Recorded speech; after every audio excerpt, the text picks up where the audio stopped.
La République du Mali, proclamée le 22 septembre 1960, fête ses 62 ans demain jeudi. La célébration du 62e anniversaire de l'accession du pays à la souveraineté nationale et internationale sera sans nul doute l'occasion de rendre un hommage mérité au père de l'indépendance, en premier lieu, le premier président du Mali indépendant, Modibo Keïta, mais aussi de réaffirmer la volonté de refondation de la nation qui anime présentement les autorités intérimaires, soutenues par une frange importante de la population malienne. Toutes les décisions prises par les autorités actuelles, relativement à la souveraineté du Mali, à la dignité et à l'honneur des Maliens rencontrent l'assentiment du peuple. Aujourd'hui, le curseur est résolument mis sur la décolonisation totale vis-à-vis de la France, dont la présence sur notre sol se réduit comme peau de chagrin. En revanche, comme du temps de la guerre froide, le mot d'ordre est la diversification des partenaires. Ainsi, après avoir dénoncé l'accord militaire entre Bamako et Paris, nos autorités se sont tournées vers la Russie dans un contexte d'embargo illégal de la CEDEAO et de l'UEMOA, janvier-juillet 2022. Cette première tentative de partenariat stratégique s'avère payante, car elle a permis à l'armée malienne de reprendre l'initiative sur le terrain en matière de lutte contre le terrorisme, les trafics en tout genre en vue du rétablissement de l'intégrité territoriale, grâce à l'acquisition de matériel et d'équipements militaires de pointe à la hauteur des défis. Ce renforcement des capacités opérationnelles des forces armées maliennes, FAMA, n'est pas vu d'un bon œil par des pays dits amis, qui s'emploient à torpiller la marche victorieuse de notre pays après des décennies de descente aux enfers. Tout est entrepris pour saborder les belles initiatives de restauration du Mali, qui avaient frôlé la disparition comme État souverain. Parallèlement aux accusations d'atteinte aux droits de l'homme dont l'accable l'Hexagone et ses suppôts, l'espace aérien du pays est fréquemment violé par Paris. Les terroristes qu'elle entretient sont renseignés sur les positions des FAMA.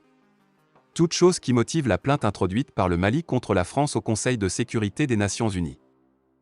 Et comme si cela ne suffisait pas, la tension avec la Côte d'Ivoire, qui découle de l'arrestation de 49 de ses militaires lourdement armés, interpellés le 10 juillet dernier à l'aéroport de Bamako sans ordre de mission ni autorisation et désormais sous le coup de la justice malienne, est exploitée à fond contre notre pays par la communauté internationale alors que l'affaire était sur le point de trouver une issue heureuse sous la médiation du président togolais. Bref, les 62 ans du Mali seront célébrés sur fond de tension avec ceux qui ne veulent pas que le Mali se libère de toutes les chaînes de l'asservissement et fasse tache d'huile en Afrique et dans tous les autres pays épris de paix et de justice. Mais que l'on ne s'y trompe pas. Le parcours de notre pays n'a jamais un long fleuve tranquille. Les entraves se sont multipliées sur le chemin de notre Maliba bien avant sa naissance. Ainsi, le 20 août 1960, soit 2 mois après le départ de la puissance coloniale, le Sénégal se retire de la Fédération du Mali et proclame son indépendance. Le 22 septembre 1960, la République soudanaise proclame à son tour son indépendance sous la conduite de Modibo Keïta, tout en conservant le nom de Mali. En 1968, Modibo Keïta est renversé par un coup d'État conduit par un groupe d'officiers subalternes ayant à leur tête le lieutenant Moussa Traoré.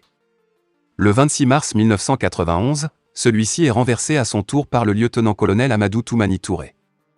Après une période de transition, ce dernier instaure la démocratie avec l'élection d'Alpha Oumar Konaré en 1992, qui sera réélu en 1997. En 2002, le général Amadou Toumani Touré, qui avait pris sa retraite de l'armée pour se présenter, est élu président de la République du Mali, et réélu en 2007. Le 22 mars 2012, Amadou Toumani Touré est renversé par un putsch, mené par le capitaine Amadou Aya Sanogo. Après une transition, Ibrahim Boubacar Keïta est élu président de la République en septembre 2013 puis est réélu en 2018 au terme d'une élection contestée. Le 18 août 2020, Ibeka est renversé par un coup d'État militaire. Rébellion et coup d'État. De janvier à avril 2012, le Mouvement national de libération de l'Azawad, MNLA, allié au groupe Ansardine, Mujao et Acmi, mène des attaques sur les camps militaires maliens et les villes situées dans les régions de Gao, de Tombouctou et de Kidal, remettant en cause l'unité territoriale du Mali dont l'armée fut mise en difficulté. Le 22 mars 2012, le gouvernement est renversé par un coup d'État conduit par de jeunes militaires dénonçant son incapacité à gérer le conflit sévissant au nord du pays. L'unité politique du pays était ainsi plus que jamais menacée. Les soldats mutins, dirigés par le capitaine Amadou Aya Sanogo, prennent le contrôle de la présidence, puis annoncent la dissolution des institutions et la suspension de la Constitution, à un mois de l'élection présidentielle. Ce coup d'État entraîne le départ forcé d'Amadou Toumani Touré et la mise en place d'un couvre-feu temporaire. Les violences qui suivirent le renversement du pouvoir ont pour conséquence la mort d'une personne et une quarantaine de blessés. Le 1er avril 2012, la rébellion Touareg, constitué du MNLA et de plusieurs mouvements salafistes dont Ansardine, Mujao et AQMI, gagne le contrôle sur les 3 régions situées au nord du Mali. Le MNLA réclamait l'indépendance de l'Azawad tandis qu'Ansardine souhaitait imposer la charia. Les 2 mouvements revendiquaient le contrôle des principales villes. Le 4 avril, le MNLA décide unilatéralement la fin des opérations militaires à compter du 5 avril à minuit. 2 jours plus tard, le 6, le MNLA proclame l'indépendance de l'Azawad.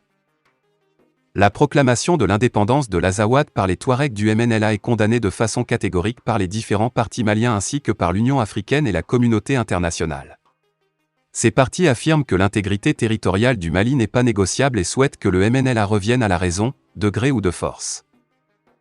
Mais la situation reste très précaire, avec de nombreuses attaques djihadistes. Les conflits communautaires persistent, occasionnant des centaines de morts, particulièrement dans la région de Mopti. En 2018, l'armée française poursuit ses opérations et particulièrement dans le Liptako-Gourma, une zone entre le centre du Mali, le sud-ouest du Niger et le Burkina Faso. Durant la deuxième moitié des années 2010, les djihadistes s'adaptent à une guerre asymétrique, ils se terrent, procédant par attaques surprises et par des attentats, tout en utilisant les ressentiments locaux et les conflits intercommunautaires.